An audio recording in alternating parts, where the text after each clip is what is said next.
Today to discuss Anna and some of the things that's been concerning you. So first, why don't you start off by describing the behavior that's most concerning? Okay. Um, well, anytime Anna is given a task or any work to do on her own, individually, independently, that's when she really can't sit still, you know, makes noises, drops or taps her pencil, you know, nudges or disturbs the people sitting next to her, anything like that. She just, whenever she's given independent work, she kind of starts these behaviors. Okay. Um, so now, do you think this behavior could be caused by a medical condition or a psychiatric condition? I don't believe so, no. All right. Do you think it could be a side effect from a medication that she's on currently? Not that I'm aware of. Is there something that she's lacking that is causing her to do this? Is she hungry, thirsty, tired? I don't believe so.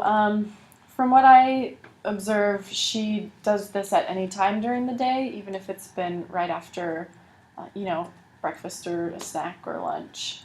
So it doesn't Right. seem that she's hungry or thirsty or anything like that. Are there any circumstances in which this behavior always occurs? Yes, it always occurs whenever she's working independently. Okay. Are there circumstances in which the behavior never occurs? Um, yeah, I mean, I'd say, the majority of the time that we're working in groups or, together in pairs or anything like that, she's usually fine. Does the behavior occur only or more often during certain activities? Um, yep, like I've said, the activities that she's given to work on her own would be when it happens. Is there a certain people that this behavior occurs more around? No, I don't think so. It definitely just affects the people in the class that are sitting the closest to her at the Okay. time. Are there certain stimuli that this behavior occurs in response to, making her do something that she doesn't want to do, something along those lines? Um, Not that I have really observed so far, other than just any sort of independent work that she's given. Okay. Does the behavior occur only or more often during certain times of the day? Morning, afternoon, right before or after lunch? No, it's fairly consistent throughout the different times of the day.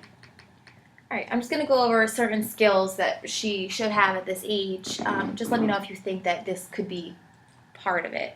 Okay. How are her academic skills? Um, yeah, I'm not sure if that's what it is. I think she seems to be okay. Okay, participation skills. Does she have difficulty non-directive or just any type of work in that type? No, she participates well when we're in a group setting. Okay. Her social skills. No, her social skills are very good. Okay. Communication skills. Does she know how to ask for what she needs, or is this a way of acting out?